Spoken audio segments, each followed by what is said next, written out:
Ada overheard a conversation between two women. They were talking about Chioma and her new boyfriend, the one from the city who was sending her all the gifts. Ada paused, listening carefully, her heart racing. "You know, I heard that Chioma's boyfriend used to date Ada," one of the women said. The other woman gasped. "Are you serious? So she's dating her friend's ex now?" "Yes, and from what I heard, he's the one who broke up with Ada because of some rumors about her behavior. But I wonder if Chioma had anything to do with that."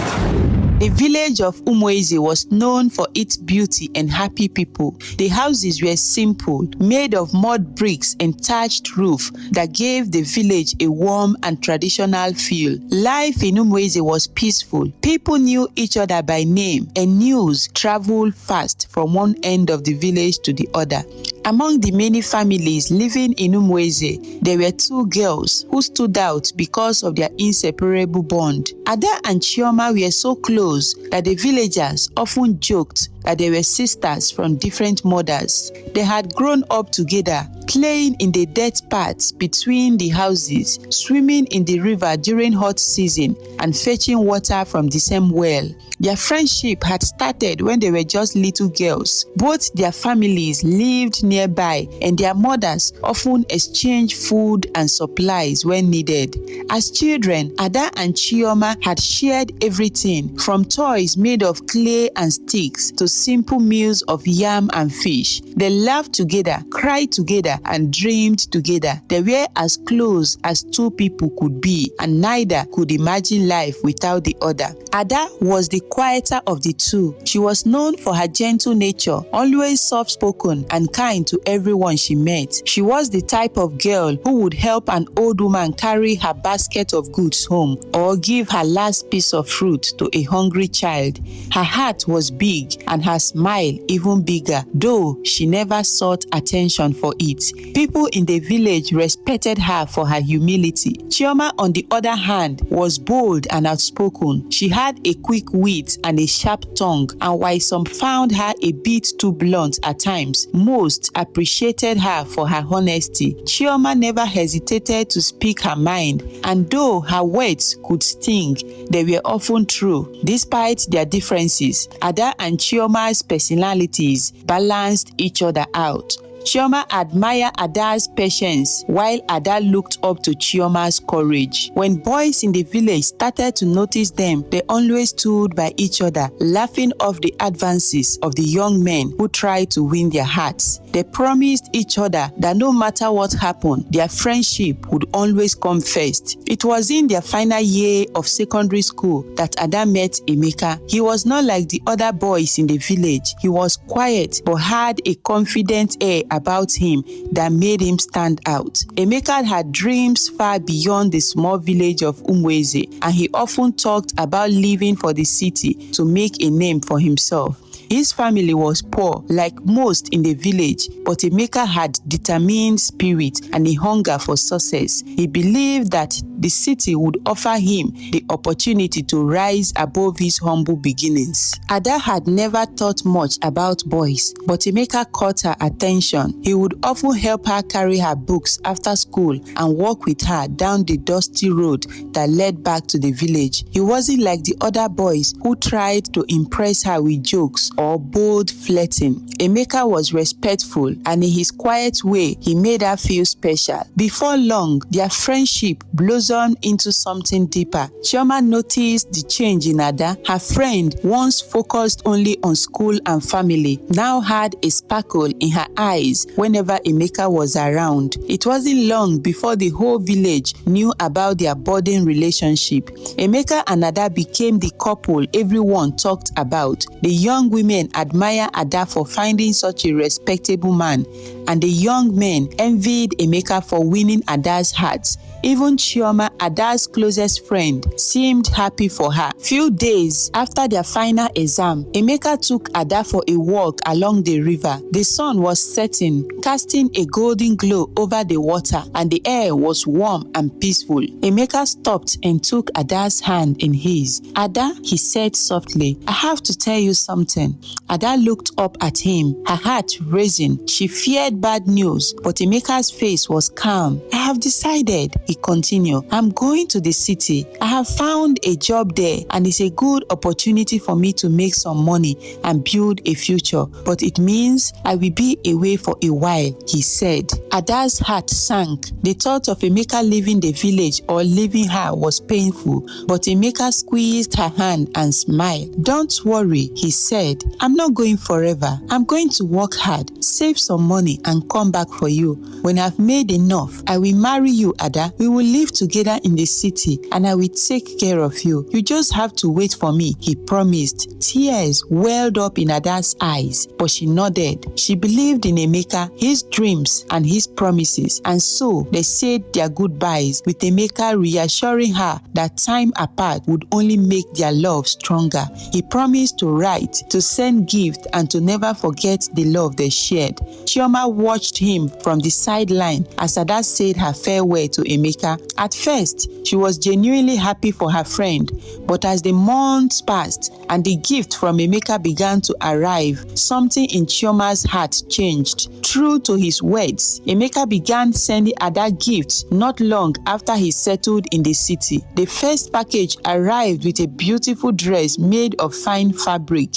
It was the kind of dress no one in the village had ever seen before, something that looked like it came straight from a fashion shop. Along with the dress was a letter from Emeka telling Ada how much he missed her and promised that more gifts will follow. And just like he promised, almost every week a new package would arrive for Ada. There were shoes, jewelries, and even a new mobile phone, which was a rare luxury in their village. Each time a new gift arrived, Ada would rush over to Chioma's house, excitedly showing her best friend the latest surprise from Emeka. At first, Chioma would smile and laugh, admiring the gifts and then celebrating with Ada. But as the gift became more lavish, a small seed of jealousy began to grow in Chioma's heart. In the village, people began to notice Ada's newfound status. She wasn't just the quiet and kind girl anymore. She was now the envy of many. Young women whispered about her, speculating on when Emeka would return to marry her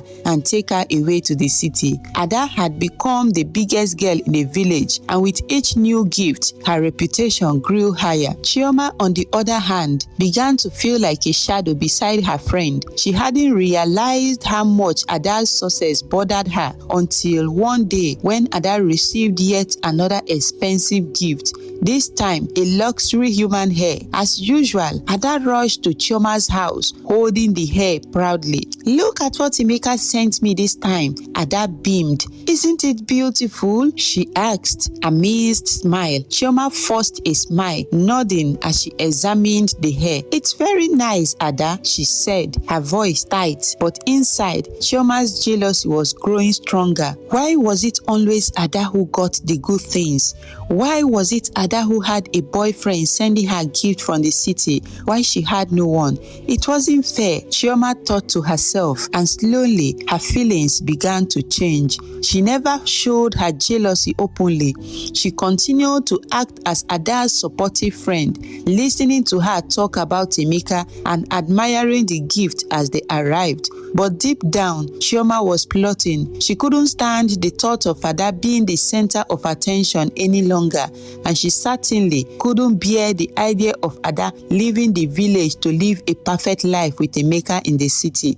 At first, Chioma's actions seemed innocent enough. She started encouraging Ada to come with her to parties that were held in the village. These parties were casual gatherings where young people would dance, drink, and flirt with one another. Ada had always been careful to avoid such events, knowing that Emeka wouldn't approve. He had made it clear that he wanted Ada to remain humble and faithful while he was away, trusting her to stay true to him. But Chioma insisted. Come on, Ada, she would say. It's just a little fun. Emeka isn't here, and you deserve to enjoy yourself once in a while. Do you even want to tell me he's not having little fun where he is? Besides, it's just dancing. What's the harm in that? She asked. Ada hesitated at first, but Chioma was persistent. You have been working so hard, helping your family, going for your hairdressing training, and waiting for Emeka. Don't you think you deserve a break? even if it's just one night, she persisted. Eventually, Ada agreed, and the two friends began attending the parties together. Ada still felt uneasy about it, but Chioma assured her that it was harmless. What Ada didn't know was that Chioma had other plans. Behind her back, Chioma was using a secret phone number to send messages to Emeka in the city. The messages were full of lies, describing how Ada was dancing with other men, staying out late, and living a wild life in the village. Emeka, trusting the anonymous message, began to doubt Ada's faithfulness. As weeks turned into months, Ada's life in the village began to change. She still received gifts from Emeka, but something was different. The letters became shorter, less warm, and sometimes there were no letters at all, only the gift. Ada noticed the change, but tried to ignore it, convincing herself that Emeka was just busy with work. Chioma, always nearby, continued to push Ada into situations that she knew would fuel Emeka's doubts. Let's go to the festival this weekend, Chioma suggested one afternoon. It's going to be the biggest event of the year. Everyone will be there, she said. Ada hesitated. I don't know, Chioma. Emeka might not like it. Chioma rolled her eyes. Ada, Emeka is not here. And besides, it's just a festival. It's not like you are doing anything wrong. We will go, have some fun, and come back early. No one will know, she insisted. Reluctantly, Ada agreed. The festival was lively, filled with music, dancing, and laughter. Ada found herself enjoying the night, even though a small voice in the back of her mind told her that Emeka wouldn't approve. Chioma, meanwhile, kept a close eye on Ada, waiting for the perfect moment to strike. As the night went on, Chioma took a few photos of Ada laughing and talking with other men at the festival.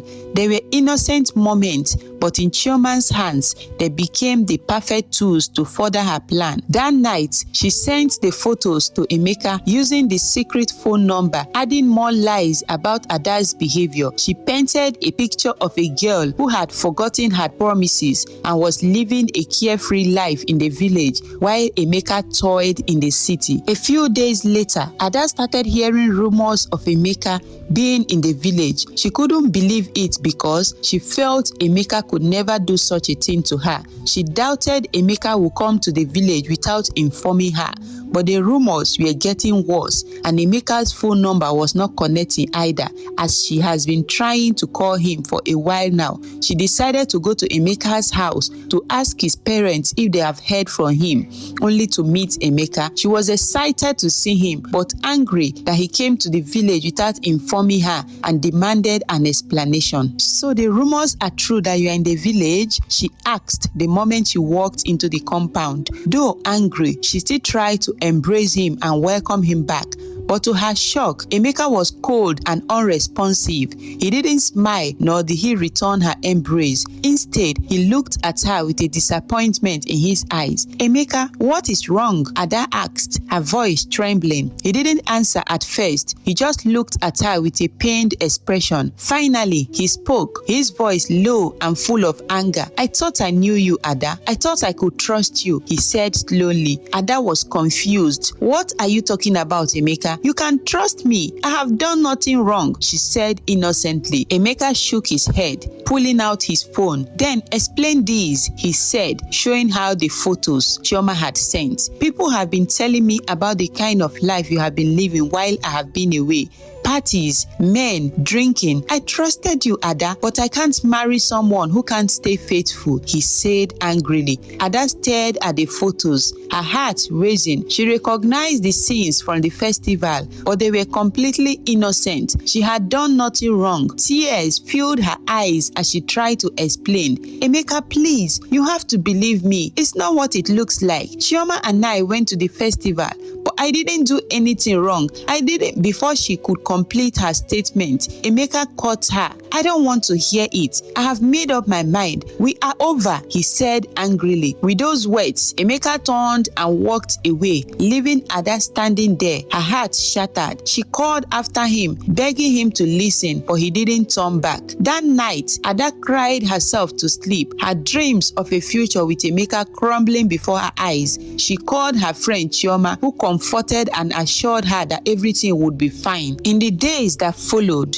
Ada struggled to pick up the pieces of her life. Her once bright future with Emeka was now a distant memory, and she couldn't understand how everything had fallen apart so quickly. Chioma, still pretending to be her loyal friend, offered words of comfort, but something about her words felt hollow. Ada noticed that Chioma seemed almost pleased with the outcome, though she hid it well. Meanwhile, Chioma's life was beginning to change. She started receiving gifts just like Ada had in the past: expensive clothes, shoes, and even a mobile phone. At first, Ada didn't think much of it, assuming that Chioma had finally found a boyfriend in the city.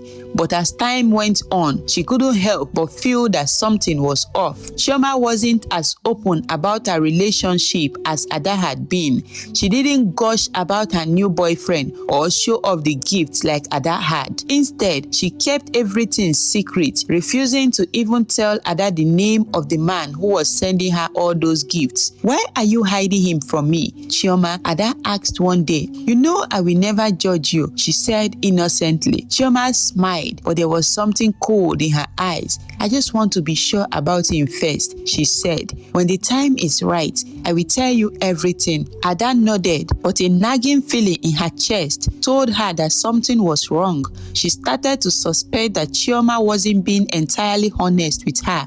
But what could she do? Chioma was her best friend and her sister. She didn't want to believe that the person she had trusted for so long could be hiding something so important from her. The truth, however, was about to come to light in the most unexpected way. One afternoon, while walking through the market, Ada overheard a conversation between two women. They were talking about Chioma and her new boyfriend, the one from the city who was sending her all the gifts. Ada paused, listening carefully, her heart racing. "You know, I heard that Chioma's boyfriend used to date Ada," one of the women said. The other woman gasped. "Are you serious? So she's dating her friend's ex now?" "Yes, and from what I heard, he's the one who broke up with Ada because of some rumors about her behavior. But I wonder if Chioma had anything to do with that." Ada felt her knees go weak. Could it be true? Was Chioma's new boyfriend actually Emeka, and had Chioma been the one feeding him lies all along? The thought made Ada's stomach turn. That evening, Ada confronted Chioma. "Chioma," she said, her voice trembling, "is it true? Is Emeka your new boyfriend?" she asked furiously. Chioma's face went pale. She tried to deny it at first, but Ada could see the truth in her eyes. "Why didn't you tell me?" Ada demanded. "And why did Emeka break up with me? Did you have something to do with it?" Chioma looked away, her guilt written all over her face. "I didn't mean it for it to happen this way," she mumbled. I just wanted what you had. I didn't think it would go this far." Ada felt a surge of anger and betrayal wash over her. Her best friend, the person she had trusted with everything, had been the one to sabotage her relationship. She had lied to Emeka, fed him false rumors, and taken him for herself. Ada couldn't believe that someone she trusted so much, someone she hid nothing from, someone she took as a sister could do such a thing to her. The pain hit her differently and harder, because she thought only enemies hurt someone, not friends. When the truth finally came out, Emeka realized the mistake he had made. He returned to the village full of regret and shame for how he had treated Ada. He went to her house, kneeling before her and begging for her forgiveness. "Ada, I was wrong," he said, his voice choking with emotion. "I should have trusted you. I shouldn't have believed the lies. Please forgive me." At first, Ada refused. The pain of Emeka's betrayal and Chioma's deception was still fresh in her heart. She couldn't bring herself to trust him again so easily. But after several days of begging, and with the elders in the village advising her to forgive, Ada finally finally relented. Emeka, I forgive you, she said quietly, but I have learned a lesson from all of this. Not everything happening in my life is meant to be shared, even with those I considered friends. You can never fully know a person's heart, she said, and Emeka agreed. Emeka and Ada were eventually married, but Ada was forever changed by the experience. She became more cautious, more guarded, and learned to keep certain parts of her life private. Though she and Emeka went on to live a happy life together, the scars of betrayal remain a reminder of the dangers of misplaced trust. Thank you so much for watching. Please like and leave a comment letting us know what you think about the story. Kindly subscribe if you are yet to do so. Up until next time, bye for now. Mwah.